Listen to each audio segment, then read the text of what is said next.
So guys, आज की Friday night SmackDown जो हुई थी एमिली अरीना इन टैम्पा फ्लोरिडा से वो फाइनली एंड हो चुकी है। ये एक फाइनल शो होने वाला था ऑफ 2024। तो चलिए एक बार नजर मार लेते हैं कि आज हमें यहाँ क्या कुछ देखने को मिला। तो वीडियो को एंड तक पूरा देखना है आपने। चैनल को अभी लाइक एंड सब्सक्राइब कर दो। एंड नाउ आप देख रहे हैं रेसल मैरिक्स एंड सब्सक्राइब करना तो बनता है।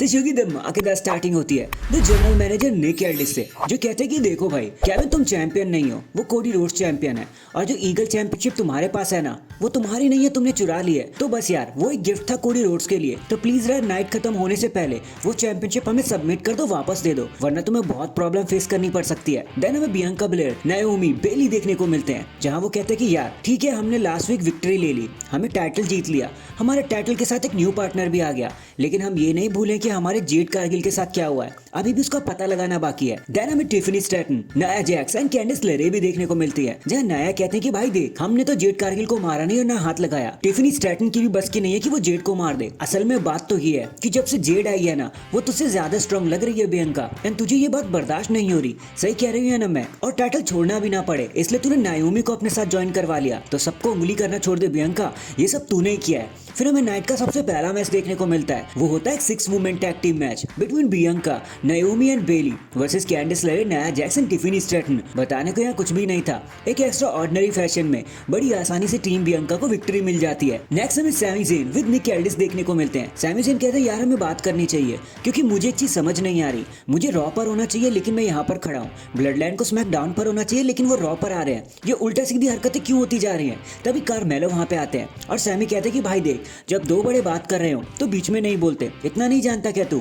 जिसके बाद दोनों के बीच में एक आर्ग्यूमेंट हो जाता है एंड कार्मेलो एंड सैमी के बीच में एक मैच सेट हो जाता है। इसके बाद हमें Braun Strowman versus Austin theory with Grayson Waller का एक मैच देखने को मिलता है। बताने को यहाँ कुछ भी नहीं है, बड़े ही प्यार से एज एक्सपेक्टेड ब्रॉन स्ट्रोमैन अपने मैच को जीत जाते हैं और देन सेलिब्रेट करते हैं। फिर हमें केविन ओवेंस की क्लिप देखने को मिलती है, जहां वो कहते हैं कि भाई निक, मैंने सुना तूने क्या कहा, देख अगर तुझे नहीं लगता तो मैं क्या करूं, ये टाइटल मेरे पास है, इसका मतलब मैं अब भी चैंपियन हूं, और देख मैं तेरे से बात करने के लिए भी तैयार हूं, लेकिन सिर्फ तब जब तू अकेला रिंग में होगा, वो कोडी रोड्स को नहीं लेके आएगा तू। इसके बाद हमें चेल्सी ग्रीन का टाइटल सेलिब्रेशन देखने को मिलता है, जहां वो बताती है कि कैसे इस मौके के लिए उन्होंने कितना इंतजार किया था, कितनी मेहनत करी थी, वो greatest champion of all time है, कितनी मेहनत करी उन्होंने यहाँ पे आने के लिए। मिचिन तो कभी उनके लेवल की थी ही नहीं, और ये 2025 ना चेल्सी ग्रीन का साल ही होने वाला है। जिसके बाद मिचिन वहाँ पर आ जाती है कैंडलस्टिक के साथ, और वो चेल्सी और पाइपर को वैसे घसीटने में कामयाब हो जाती हैं। इसके बाद हमें टैग टीम मैच और देखने को मिलता है between the street profit and गार्जा एंड उम्बर्तो। बताने को यार सीरियसली कुछ भी नहीं है, चलता फिरता ही मैच था ये, एकदम टाइम फिलिंग वाला,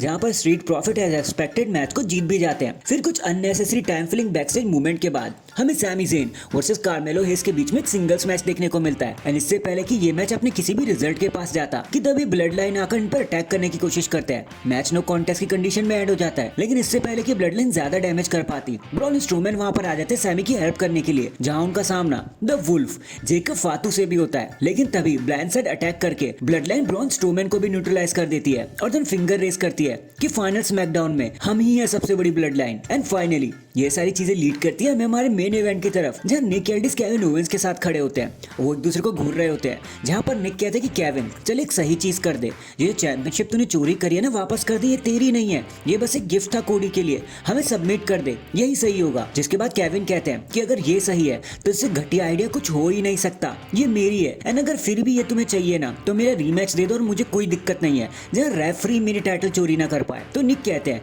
कि देख केविन, ये कोई नेगोशिएशन नहीं है, अगर तुम टाइटल नहीं दोगे ना तो आई एम अफ्रेड मुझे तुम्हें फायर करना होगा। जिसके बाद कोडी रोड्स वहां पर आ जाते हैं, लेकिन निक एल्डिस कहते हैं कि भाई कोडी प्लीज तुम आराम करो, तुम्हें अपनी बॉडी ऑन द लाइन रखने की जरूरत नहीं है, तुम्हें आराम की जरूरत है। तो कोडी कहते हैं देख मैं कहीं नहीं जाऊंगा। एंड केविन अब सुन, तुझे मुझसे प्रॉब्लम है ना, क्योंकि मैंने रोमन का साथ दिया भाई, वो मैंने अपने सेक के लिए नहीं किया था, मैंने उनके लिए किया था जो मुझे प्यार करते हैं, जो मुझ पर यकीन करते हैं, जो तुझ पर लोग नहीं कर पाए। भाई मुझे लोग प्यार करते हैं, इसलिए मैंने उनकी बात सुनी। और अब मुंह बंद करके एक बात सुन, हम दोनों कभी दोस्त हुआ करते थे भाई, लेकिन अब नहीं है, और तेरे को एक मैच ही चाहिए ना जहाँ रेफरी तेरे को डिस्टर्ब ना करे, तो ठीक है यू वर्सेस मी, एक लैडर मैच जिसको निक एल्डिस भी ऑफिशियल कर देते हैं। जिसके बाद केविन ओवेन से हैंडशेक करने के लिए बोलते हैं, लेकिन कोडी नहीं करते। जिसके बाद केविन एक ब्लाइंड साइडेड अटैक और कर देते कोडी के ऊपर और हंसते हुए वहां से निकल जाते हैं और फाइनल स्मैकडाउन को टाटा बाय बाय कह देते हैं। एंड डैंग, इसी के साथ हमारी आज की फ्राइडे नाइट स्मैकडाउन यहीं पर खत्म हो जाती है। लेकिन आपका आज के शो के बारे में क्या कहना था कमेंट करके जरूर बताना। एंड अगर चैनल पर नए हैं तो चैनल को अभी लाइक एंड सब्सक्राइब कर दो। बाकी मैं मिलता हूँ आपसे किसी और अपडेट के साथ, तब तक के लिए अपना ख्याल रखें और खुश रहें।